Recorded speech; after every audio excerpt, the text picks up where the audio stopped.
கிறிஸ்துவுக்குள் அருமையான சகோதர சகோதரிகளே, உங்கள் அனைவரையும் நம்முடைய ஆண்டவரும் மீட்பருமாகிய இயேசு கிறிஸ்துவினுடைய பரிசுத்த நாமத்தினாலே நான் வாழ்த்தி வரவேற்கிறேன்.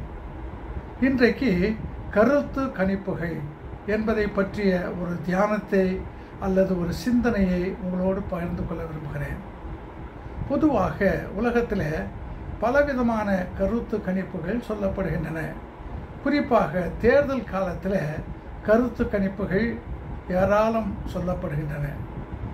நான் இன்றைக்கு திருமறையில் காணப்படுகின்ற 3 விதமான கருத்து கணிப்புகளை 3 தலைப்புகளில் உங்களோடு பகிர்ந்து கொள்ள விரும்புகிறேன். முதல் தலைப்பு சிறுமியின் கருத்து கணிப்பு. 2வது தலைப்பு பெண்ணின் கருத்து கணிப்பு. 3வது தலைப்பு ஆணின் கருத்து கணிப்பு. முதல் தலைப்பாக நான் சொன்னேன் சிறுமியின் கருத்து கணிப்பு. 2 ராஜாக்கள் புத்தகத்தில் 5ஆம் அதிகாரத்தை நாம் படிக்கும்போது, குறிப்பாக 2ஆம் 3ஆம் வசனத்தை நாம் பார்க்கும்போது, நாகமான் வீட்டில் அடிமையாக இருந்த சிறு பெண் நாகமான் தொழுநோயால் பீடிக்கப்பட்டிருக்கிறார் என்பதை பார்த்து தன்னுடைய வீட்டு எஜமானிடத்தில் நம்முடைய ஆண்டவர், அதாவது நாகமான் இஸ்ரேல் நாட்டில் இருக்கக்கூடிய தீர்க்கதரிசியை போய் பார்த்தால் நிச்சயமாக இந்த தொழுநோயிலிருந்து சுகம் பெறுவார் என்று சொல்லுகின்றார். நாகமான் வீட்டிலே இருந்த சிறு பெண் இந்த வார்த்தையை சொல்கிறார். சிறு பெண் என்று நாகமான் அலட்சியப்படுத்தாமல் அந்த சிறு பெண் சொன்ன அந்த கருத்தை தன்னுடைய மனதிலே ஏற்று தன்னை ஆண்ட அரசனிடத்தில் ஒரு கடிதத்தை பெற்று இஸ்ரேல் நாட்டிற்கு செல்கின்றார். நாம் அந்த 5ஆம் அதிகாரத்தை படிக்கும்போது அங்கே ஆரம்பத்திலே சில தடங்கள் இருப்பதை போன்று நாம் படித்தாலும், நாகமான் அங்கே இருந்த தீர்க்கதரிசி ஆகிய எலிசா சொன்ன அந்த வார்த்தையை கேட்டு யோர்தான் நதியிலே அவர் மூழ்கி சுகத்தை பெற்றார் என்று சொல்லி நாம் படிக்கின்றோம். அப்படி சுகத்தை பெற்ற அந்த நாகமான் அந்நிய தெய்வங்களை வணங்கின அவர் சுகத்தை பெற்றவுடனே இஸ்ரவேலின் கடவுளே உண்மையான கடவுள் என்பதை உறுதிபட சொல்லுகிறதையும் நாம் பார்க்கிறோம். இங்கே நான் சொல்ல விரும்புகிற ஒரு கருத்து, சிறுமி, வயதிலே சின்ன பெண், அந்த பெண் சொன்ன அந்த கருத்து கணிப்பு எத்தனை ஆண்டுகளாக நாகமான் தொழுநோயால் பீடிக்கப்பட்டிருந்தாரோ தெரியாது. இருந்தாலும் அந்த சிறு பெண் இஸ்ரேல் நாட்டில் இருக்கக்கூடிய தீர்க்கதரிசியின் இடத்திற்கு போனால் சுகம் பெறுவார் என்று சொல்லி கருத்து கணிப்பை சொன்னதை கேட்ட அந்த நாகமான் அப்படியே செய்து அந்த கருத்து கணிப்பின்படியே சுகத்தை பெற்றார் என்று சொல்லி நாம் படிக்கின்றோம். எனவே இங்கே சிறுமி சொன்ன அந்த கருத்து கணிப்பு அது உண்மையாகவே நடந்து முடிந்த ஒன்றாக, அதிலும் குறிப்பாக நிச்சயமாக வெற்றியோடு முடிந்த ஒன்றாக நாம் படிக்கின்றோம். 2வதாக நான் சொன்னேன் ஒரு பெண்ணின் கருத்து கணிப்பு.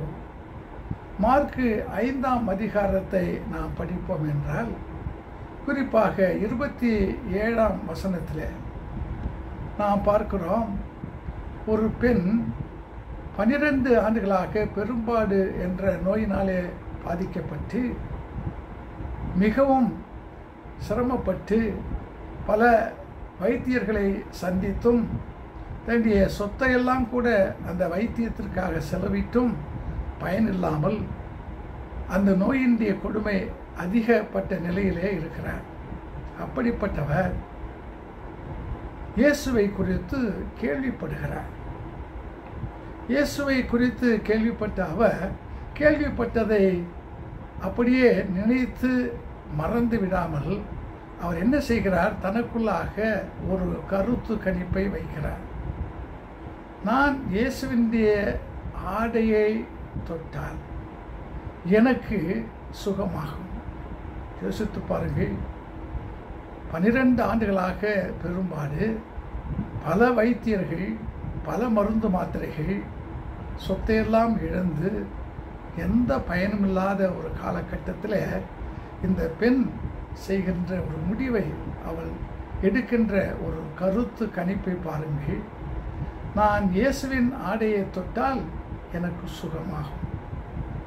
எனவே அந்த பெண் இயேசு இருக்கிற இடத்திற்கு சென்று இயேசுவின் ஆடையை தொட்டபோது 12 ஆண்டுகளாக அவருக்கு இருந்த அந்த உதிரப்போக்கு பெரும்பாடு முற்றிலுமாய் நின்று பூர்ணமான சுகத்தை பெற்றார்.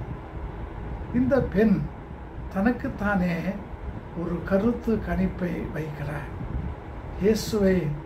இயேசுவின் ஆடையை நான் தொட்டால் மாத்திரைகள், மருந்துகள், மருத்துவர்கள் செய்யாததை நான் ஆடையின் மூலமாக, ஆண்டவரின் ஆடையின் மூலமாக பெற்றுக்கொள்வேன் என்று சொல்லி அவர் முடிவெடுக்கிறார். கருத்தை தனக்குள்ளாக நிச்சயப்படுத்தி கொண்டு இயேசு இருந்த இடத்திற்கு சென்று அவர் என்ன நினைத்தாரோ அதே வண்ணமாக அவருக்கு சுகத்தை அவர் அடைந்தார். அவர் செய்த கருத்து கணிப்பு வெற்றியாக, மகிழ்ச்சி அளிக்கக்கூடிய ஒன்றாக அமைந்தது. மூன்றாவதாக சொன்னேன், ஒரு ஆணின் கருத்து கணிப்பு. நாம் ஆதியாகமம் 24ஆம் அதிகாரத்தை படிக்கும்போது அங்கே ஆபிரகாமுக்கு பணிவிடையாளராக இருந்த எலியேசர், அந்த எலியேசர் ஆபிரகாமின் மகனாகிய ஈசாக்குக்கு பெண் பார்ப்பதற்காக புறப்பட்டு செல்கிறார். அப்படி புறப்பட்டு செல்லும்போது நீங்கள் அந்த 14ஆம் வசனத்தை பாருங்கள். அங்கே எலியேசர் தனக்குள்ளாக ஒரு கருத்து கணிப்பை வைக்கிறார். எந்த பெண் தனக்கு குடிப்பதற்கு தண்ணீரை கொடுக்கிறாரோ, தனக்கு மட்டுமல்ல தன்னுடைய ஒட்டகங்களுக்கும் தண்ணீர் கொடுப்பாரோ, அந்த பெண் தான் என்னுடைய எஜமானாகிய ஆபிரகாமின் மகனாகிய ஈசாக்குக்கு மணமகளாக இருக்க போகிறவர் என்று சொல்லி தனக்குள்ளாக ஒரு கருத்து கணிப்பை அவர் செய்து கொண்டு புறப்பட்டு செல்கிறார். நீங்கள் 17ஆம், 18ஆம், 19ஆம், 20ஆம் இந்த வசனங்களை எல்லாம் நீங்கள் பார்த்தால் எலியேசர் தனக்குள்ளாக என்ன கருத்து கணிப்பை செய்தாரோ அதே கருத்து கணிப்பு அங்கே நடைபெறுகிறது. ரெபேக்காள் தண்ணீர் எடுப்பதற்காக தண்ணீர் துறவண்டை வந்தபோது எலியேசர் அவரிடத்தில் குடிப்பதற்கு தண்ணீர் கேட்டார். அப்போது ரெபேக்காள் எலியேசருக்கும் தண்ணீர் கொடுத்தார். எலியேசர் ஏற்கனவே செய்த அந்த கருத்து கணிப்பின்படி எலியேசருடைய 10 ஒட்டகங்களுக்கும் தண்ணீர் வார்த்தார் என்று சொல்லி நாம் படிக்கின்றோம். இங்கேயும் கூட எலியேசர் செய்த அந்த கருத்து கணிப்பு வெற்றியாய் முடிந்தது. என்ன தீர்மானித்தாரோ, என்ன நினைத்தாரோ அதுவே நடந்து முடிந்தது என்று சொல்லி நாம் பார்க்கிறோம். அன்பான சகோதர சகோதரிகளே, திருமறையிலே கூட கருத்து கணிப்புகள் இருந்தன என்று நான் உங்களுக்கு சொன்னேன்.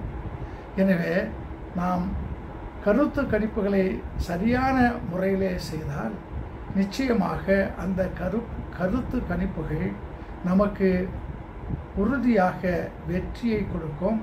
அந்த வெற்றியை நாம் பெறும்போது நாம் மகிழ்ச்சியையும் பெற்றுக்கொள்வோம். எனவே நீங்களும் நானும் ஆண்டவருடைய பிள்ளைகளாக, ஆண்டவருடைய